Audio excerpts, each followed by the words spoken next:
Welcome to the FML podcast, the podcast on a mission to uncover actionable insights, explore the latest trends, and to catalyze your fintech's growth. Join Growth Gorilla's founder and managing director, Shamir Sajdev, and some of fintech's hardest-hitting marketers and leaders.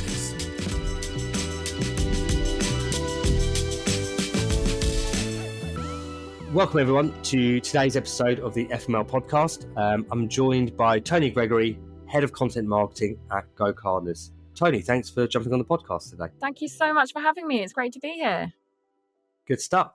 So for everyone listening, could you just share a little bit about yourself and your journey so far? Yeah, so I was thinking this the other day, that it's quite funny that I first got into marketing purely because of a careers test I did when I was about 15 in school. And I think the only options were sort of English teacher, marketing, or doctor. And now, nearly 2 decades later, it seems to have stuck pretty well. So I've had quite a varied career, but I've worked in the tech space for about 6 years now. And my first sort of foray into it was a very scrappy food delivery startup, which long after I left became acquired by Just Eat for Business. And then after that, I moved into Just Giving and their parent company, Blackboard. And then 3 years ago, I joined GoCardless. So have you always been on the content marketing side, or has that sort of evolved as well? That's also evolved. I think, like a lot of other people in the very beginning, I was a very generalist marketer.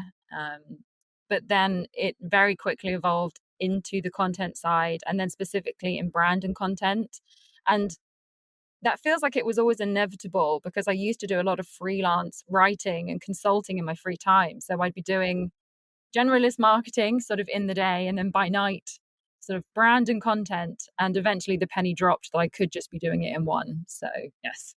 For anyone who's listening who hasn't heard of GoCardless, could you just tell us a little bit more about GoCardless, and then perhaps just tell us a little bit more about your role as head of content marketing there? Yeah, so GoCardless is a direct bank payments company, and we provide direct debit and open banking solutions to over 85,000 businesses worldwide.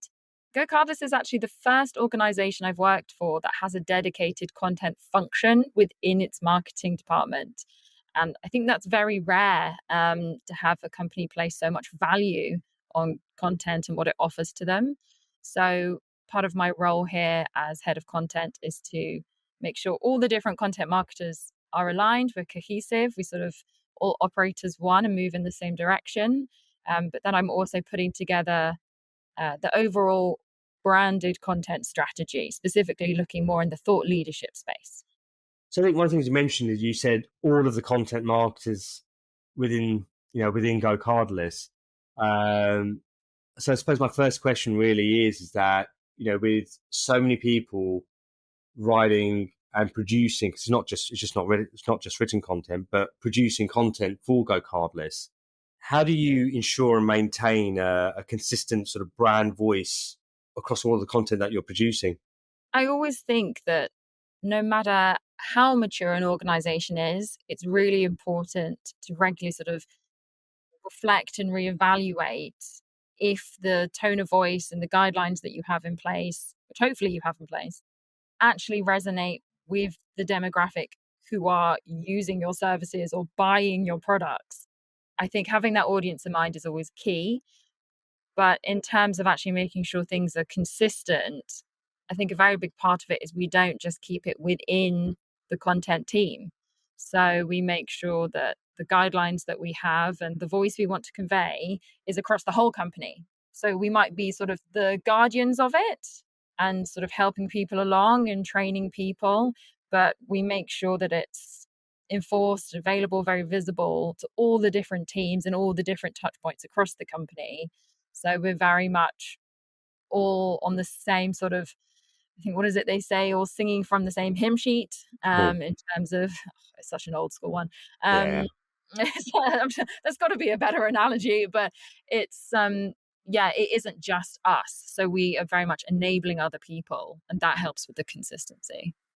The theme of today's conversation is around, crafting authentic brand narratives for fintechs. And I think one of the things that's sort of hugely important part of that is obviously keeping informed about your competitors' activities and I suppose production and content, whatever they're producing. I mean, how do you sort of stay on top of the content that they're producing, but then also at the same time not sort of succumbing to tunnel vision as well? It is hard. And I think all of us are guilty of comparing ourselves to what our competitors are doing. And especially if you work more in the brand side of marketing or in content, a big part of how you sort of measure your success is by looking at share of voice. And in order to do that successfully, you have to have competitors that you're benchmarking against on a regular basis. But I think we very quickly forget that we skew our own algorithms. If we're always looking at what these few core competitors are doing, of course, we're then going to get all of their digital adverts. Of course, they're going to then become our rec pages. And it's very easy to forget that we've created that for ourselves. So I think, as useful as it is to have as a benchmark, I've not really seen many fintechs that are exactly like for like in terms of what they offer. And I think it's very important to always go back to your core proposition and realize your USPs in that sort of space and that you are going to do things differently. And a really good sort of reminder of why you can't get too fixated on what others are doing has been across the last 18 months. Because in fintechs, we've seen a lot close, consolidate. I think there was one article just before Christmas that was sort of a rundown of all the companies that don't exist in the space anymore. And so they might be doing a lot of great things externally, but you have no idea exactly how it's affecting the resources internally, how well it's actually performing for them. So what you're seeing is a very glossy front example of their efforts in the space. And I think it's really important to remember that. That's true across sort of any area of marketing, really. Like the example I always think of is that we'll speak to clients and they'll say, "Oh, so and so's doing these sorts of ads." Just because they're doing those sorts of ads or whatever it is, it doesn't mean to say they're necessarily converting or working. You have to be really, really mindful of that. That it might be a campaign that they've pushed out, but yeah, it might not be converting, and actually, there's no chance they're going to do it again. So you've got to sort of be true to yourself as well and look to see what. Not saying that you shouldn't test, but I get asked all the time, are we speaking at such and such event? Because I've seen this competitor is there. I'm like, okay, but which of our customers are there? And sometimes they don't even consider that part of it. It's, well, if they're there, we have to be there. Well, no, we don't. What's the actual reason? What's our why for being there and spending that time? And it's hard to do, but I think it's really, really important. we did a round table yesterday, and one of the CMOs there was running activity for like a family office. They managed to get cut through by literally zigging when everybody else was zagging. So while everybody's sort of going after the sort of high net worth audience in the typical sorts of spaces, they spent all of their time trying to reach that audience in a different environment. So rather than speak to them in spaces that were about their finances and investment, they went and spoke to them and reached out to them in areas when they were looking at things like interests, but in investing in whiskey or art or boating or whatever it is that ultra high net worths do. And that ended up being their, I suppose, their point of differentiation, almost like the catalyst to their growth. You can get too bogged down looking at what everybody else is doing, and then you end up sort of following the pack, don't you? A really interesting, someone described it the other day as the privacy era, where people are very protective over sort of how you contact them and they don't want you to be overly personal. But we are at a point where, because of how online people are, we have the real benefit of getting to know our audience in a different way than, say, like 10 years ago. Even how people post on LinkedIn, it gives you an insight into their personalities, their likes, the type of things they're going to. So there is a real wealth of information of how you can make it so much more targeted and sort of all the different lanes you can choose when trying to find your audience. And, it's obviously it always requires a bit of legwork to go through these things, but there is a lot of things there that you can use that maybe we didn't have before. you mentioned about sort of like LinkedIn, for example. I literally saw, and it kind of relates to this, is literally before we jumped on the podcast, I saw a post to say that the Financial Times has now started to post on TikTok. And, I mean, it's sort of like, are they breaking new ground, and, are they, demonstrating the fact that, their audience can be found on a platform like TikTok, when everybody's sort of like, well, you don't get high net worths and such on platforms like TikTok, or are they following a trend?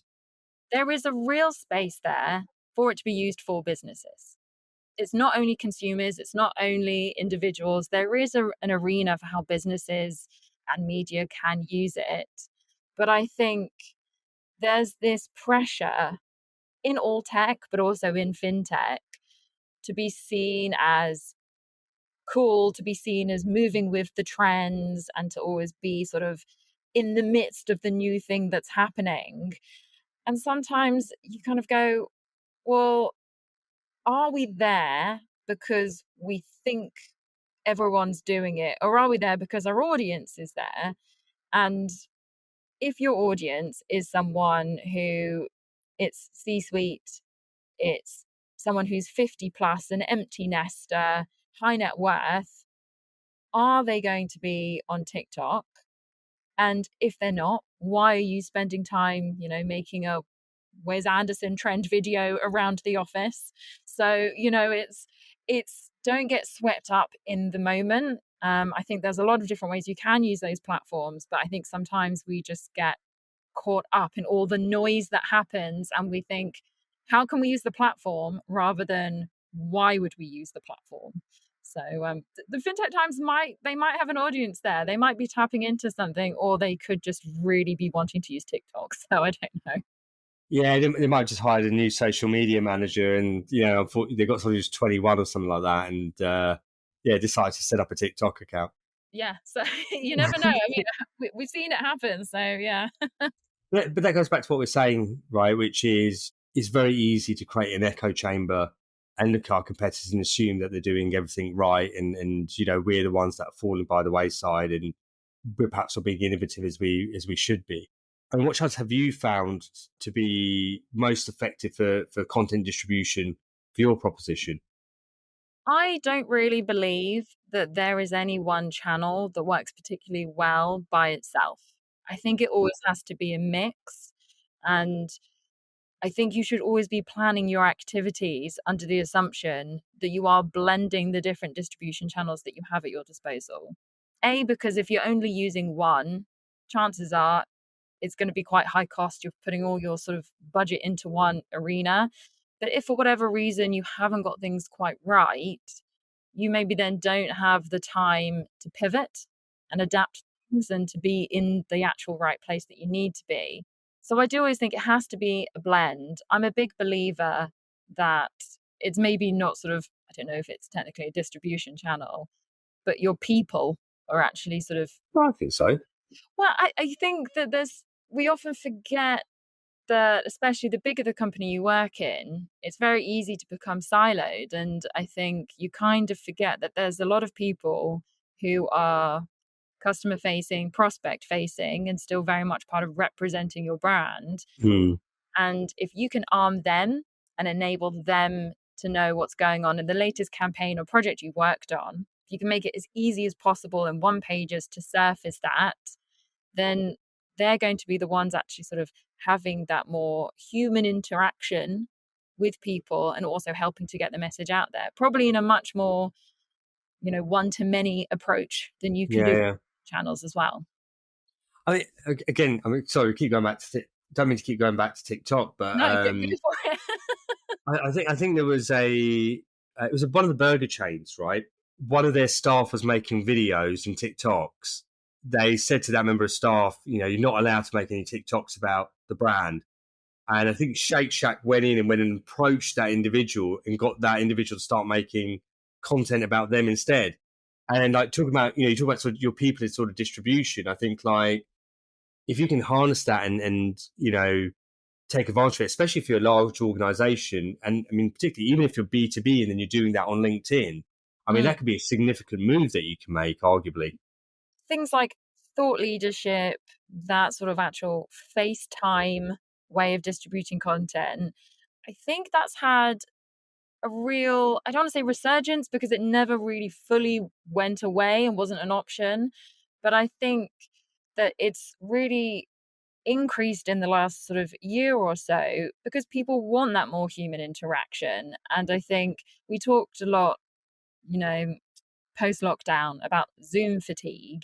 But I think that also got to a point where people got a bit sick of sort of digital ads, of being tracked. Everyone's quite savvy now to, they're all accepting the cookies. They're all fine. They know they're being tracked across the internet. So it maybe doesn't cut through in the same way it used to. And actually, the novelty can come from adding a bit more of a human voice to things and adding a slightly nuance to a still very controlled message. I was actually going to ask about sort of authenticity and you talk about human voice. And I was going to ask about sort of authenticity. And you sort of said we sort of answered it there, which, the question was going to be, what role do you think authenticity plays in content creation for fintech brands? And then how do you make sure it remains genuine and relatable?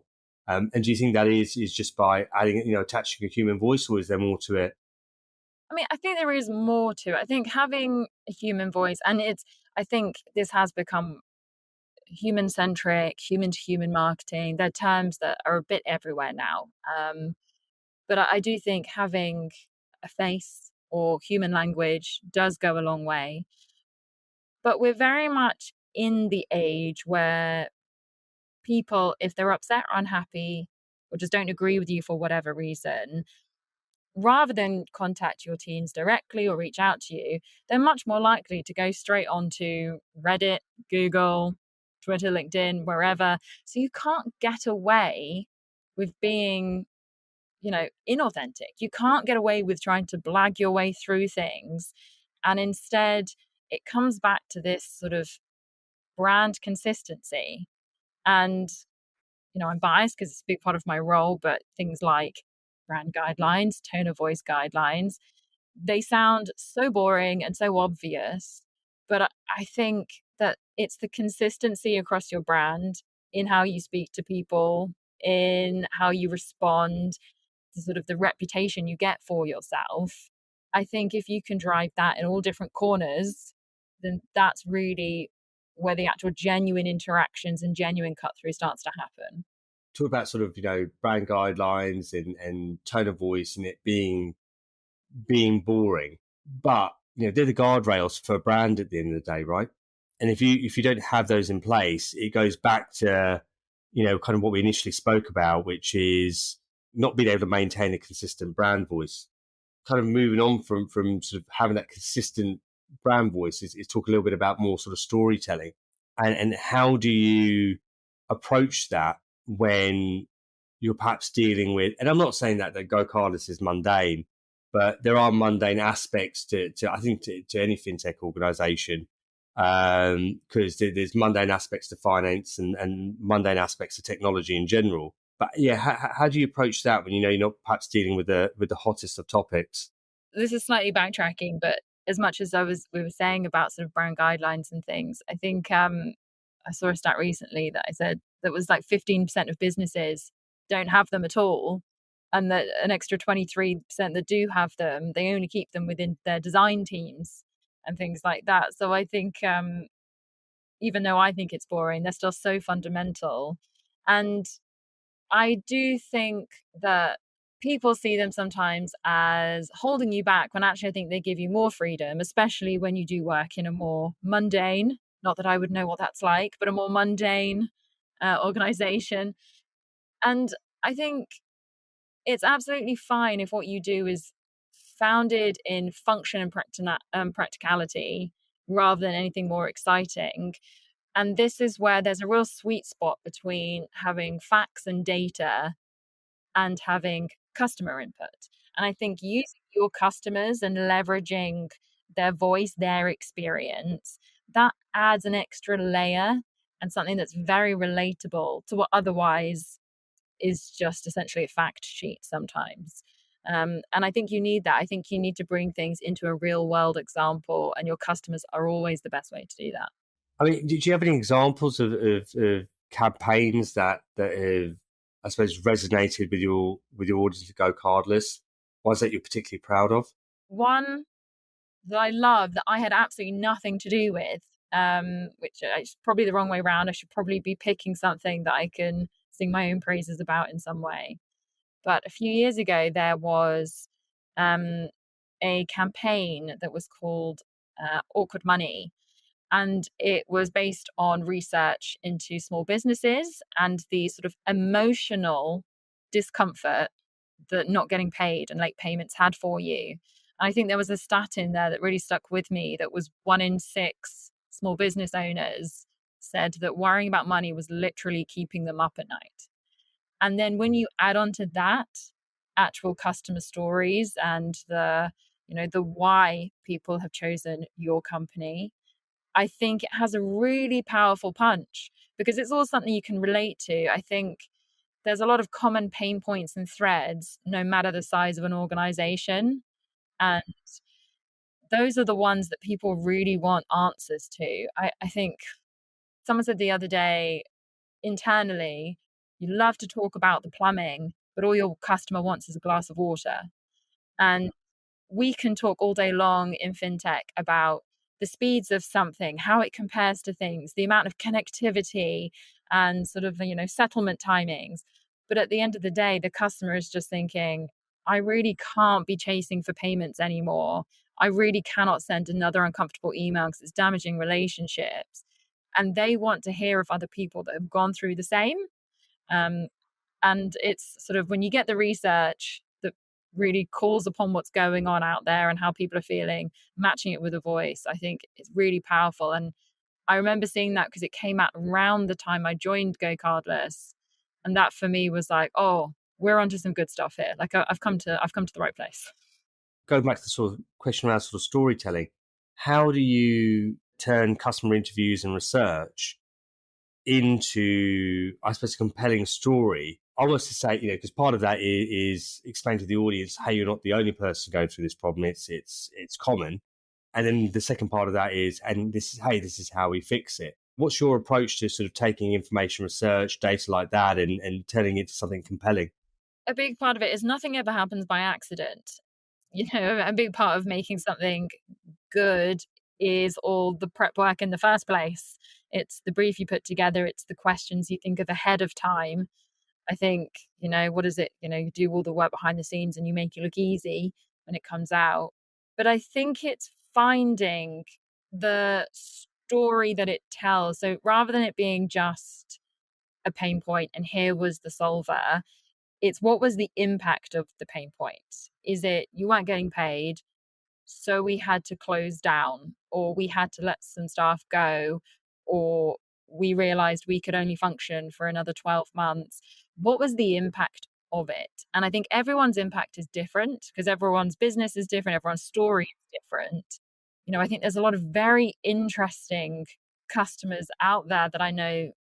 GoCardless works across a lot of different types of businesses. There's literally the small one-man band, like window cleaners, there's knitting clubs, there's sports clubs, and there's the bigger organizations.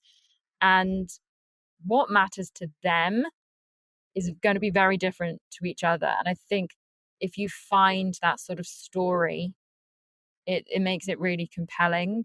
And everyone's got one. You just have to be able to tease it out in the right way and ask the right questions. And if you're a company that's new to doing customer stories, customer advocacy, it's a learning process. You're not going to get the right narrative the first time around.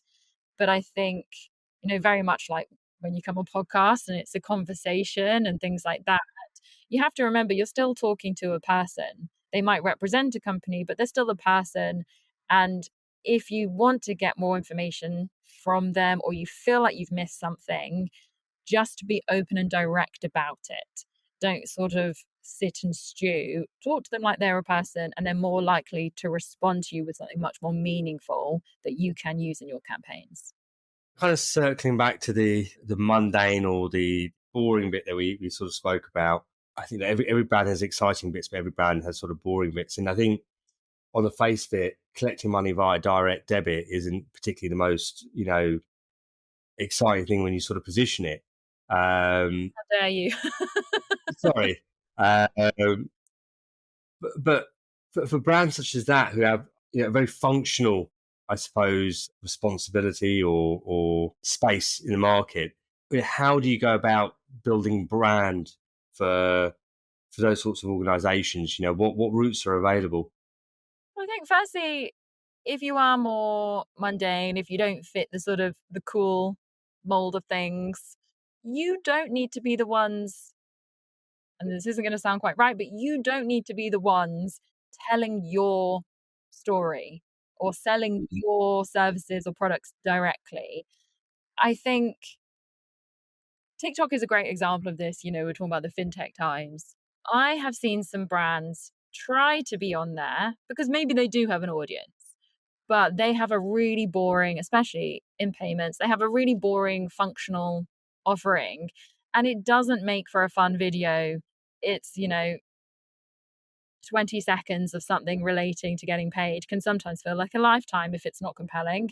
And I think the way around that is to look at who are the people your audience engage with and what's their platform, and tell it in a more holistic way. An example I have of this to sort of better explain this is Royal Mail on TikTok. So they are not making videos of look at our label printer or here's how much a pack of stamps cost you. They aren't doing that. What they're doing is they're engaging with a lot of local small businesses who are then creating videos like, here is a day in the life, or pack an order with me. And they have the Royal Mail printer in shot. They show them using their services, and it gives a very authentic sort of lens to how it's being used without it feeling like a hard sell. And in payments, you can do the same. If you have customers using your payments, whether it's at sort of point of sale in some way, you can ask them to have that narrative, especially if they're already on the platforms creating this content anyway. If they've already got a following, they can probably do it better than you. And I think it's making sure that you're in there, you're part of that narrative, rather than trying to figure out how to do it yourself. Because quite frankly, if you're a boring product, you're a boring product, and that's okay. But just don't make a video about it. In some respects, you're effectively talking about a form of influencer marketing and relying on the creator to add the element of fun with your product proposition or service. Yeah, because I think, some people do it very well. But I also think that, especially when it's genuine customers or people who are already using your products, it comes back to this, being authentic, being genuine. You're not saying, we'll send you something and use it, and they're going to use it for one time only and never talk about you again. It has to make sense within what they're already posting, what they're already talking about. And it has to be something that they actually enjoy or understand the purpose of. Because I think you can tell when an influencer is doing a one-off. It's Yeah. very transparent, and if it takes you more time and money, I'm just against it. I think look for the routes, even if they're smaller platforms, where you'll have that stronger storytelling as part of it. The example of the Royal Mail sort of going on TikTok and then actually having sort of real user stories on there. And I suppose, the Financial Times going on TikTok is evidence, obviously, that the digital landscape has changed massively from where it was a good few years ago. I think, a while back, if you were head of content, that probably would have just meant blog posts, but it's now so much more than that. And I suppose kind of with that in mind, as head of content, I suppose, how does your team adapt? How do you adapt your strategy to keep pace with changing behaviors of your consumers and I suppose their preferences as well? A big part of it is about knowing when to pull the trigger, because there are some things that come up, but they don't last. And I can't even, this is an example of how it's done, because I can't even remember the name of it, but what was the sort of the social platform that came up maybe 2 years ago, like Clubhouse? Yeah, Clubhouse, and people were talking, and it was like, and it lasted it was like a really good 6 minutes of fame that they had, and then they went. It was very intense for a moment of everyone thinking, should I be on this? What do I do? How do I get an invite? I'm sure it maybe still exists, but it's clearly not on yours either. It's not on our Yeah, radar. that's not. I Um, I really, really, really wanted that invite. When I got it, I was so happy. And then I got on the platform and I was like, I don't know what I'm going to do with this. And like, I don't feel like listening to people talking. I like a podcast. I want to pause it and I want to increase the speed to 1.25 like everybody else, you yeah, know? yeah, it's hard because there are so many things like that come up and they are really interesting in the moment. But then when you are working in content, how do you recognize which of these actually have longevity and you should be investing in? And I think there is very much a sweet spot of making sure you keep your eye on what's happening. And often that will come in the form of what are the consumer trends. So even if you're B2B, normally the B2C world and the consumers, they take on certain trends first and then it converts to the B2B world. So I think it's making sure that you look outside of your direct sort of universe and your industry and you're very aware of what's going on. And that's either through your own personal, time and you're seeing and you're scrolling and you're seeing what's coming up. But also I always advocate to people to go to industry events and stick your head up above the parapet sort of thing to hear what people are talking about. But in order to actually implement that into what you're doing and pivoting your strategy, I think that the approach that I'm trying to take is after all big sort of campaigns have an assess, review, adapt process and have the mindset that if something isn't working, you can be fluid enough to update it. I don't think you should ever be wed to one thing and sort of stick with it because you've told yourself, well, we're doing this for a minimum of a year. You have to be willing to move. But I don't think it has to be at the speed that we sometimes believe. You don't have to overnight change your strategy and be the Mm, first one. I think it's okay to sit for a second because if something's a genuine platform and it's going to stand the test of time, you can wait a few months to see how it plays out, to see if your audience are on there, and then put it into your strategy rather than blindly going into something and being actually yeah. one of the test subjects. Let the other people do the hard work and sort of figure it out and have some learnings. And I think that's fine. I think we often think, especially in fintech, if you're not first, you're last. And that just isn't the case. And I think also, depending on the size of your company, you might be fortunate to work with a PR agency, or you might have some really good media listening tools. And I think it's never take those resources for granted. Really make sure you're keeping on top of where you're seeing people engaging, if that's shifting in any way, and have it as a regular touch point. Don't sort of make it an annual review. Make sure you're always reflecting on things much, much quicker than that, quarterly at a minimum, and give yourself that knowledge of when things are working and when things are changing. Amazing. Well, Tony, it's been an absolute pleasure speaking to you. Before I let you go, I'll take you through our quick fire round. So, what podcasts are you listening to right now? So I'm listening to the Curve podcast by Soph and Vic, and they're two Kiwis who talk about investing. They describe themselves as the carrot in the brownie batter. So they're trying to, you might be digesting something very sweet and very palatable, but they're giving you little nuggets of very practical and nutritious information on all things to do with investing at the same time. Interesting. I will definitely take a look at that one. Um, what's your favourite, other than GoCardless, of course, what's your favourite fintech company, brand, or app? Yeah, at the moment, I'm a big fan of the things that Yonder are doing. I think they have managed to explain sort of their brand and their proposition in a really clear and easy way. And their content really reflects it. They're doing some really interesting content. And I was very fortunate to get to meet some of the team. I'm involved in a Rise of Women in Tech network, which brings across sort of women and non-binary across the industry to sort of feel empowered in different aspects of their career. And we actually worked with Yonder on one of them. So we got to sort of have some FaceTime with their content team and some of them there. And they're just as awesome in real life as you'd expect them to be. Yeah, we had Tom on the podcast, and they're doing some really, really cool stuff. I think they do a good job of spotting an opportunity and then building something around it. Like they did some stuff, I think, with Wimbledon a little while back, and then they were sort of doing, I think, a form of newsjacking. I think it's pretty good. Yeah, they're such a good example of, you can look to other fintech brands doing really cool things and think, oh, I really want to do that too. How do we do that? And you're like, it's just not our lane. Like Yeah. I would love to be doing like the mini mic interviews on the street because it works so well for them, but it wouldn't work for us.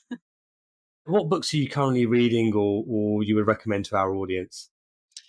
I have an incredibly boring answer. For my sins, my reading at the minute is actually coursework because I'm currently doing the Marketing Week mini MBA. And so I've sort of gone back to school a little bit, and there's a lot of strategic brand building sort of textbooks that I'm going through. So I feel like I don't want to recommend them because it doesn't seem like very fun, but it's very useful. Functional, nothing wrong with that. Functional, fun, putting the fun in functional. Exactly. And then perhaps what's one thing that I haven't asked that perhaps I should have? I think where to look to if you're in the fintech industry and maybe you're newer to it or you want to learn more about it. I think who are the people that I personally would recommend looking to get a sense of how it can be done in an individual way. And my recommendation for that is Nicole Casperson. I probably butchered her surname. She runs Fintech is Femme. She has a really awesome way of explaining everything going on in the world of fintech, but comparing it to sort of pop culture and just making it seem very normal and very easy. And that's great if you're a bit new to the industry and trying to sort of figure out how you feel about it and what you understand. And then I'd also recommend that people check out Amelia Sordell, who's the founder of branding agency Clout. Yeah. I think she's another one who she's really done a great job of showing how you can be really informative in a very like personal style kind of way. And how just because you work in fintech or you work in marketing, it doesn't have to be really serious and really sort of overly functional all the time. There is a different way to do it. Amazing.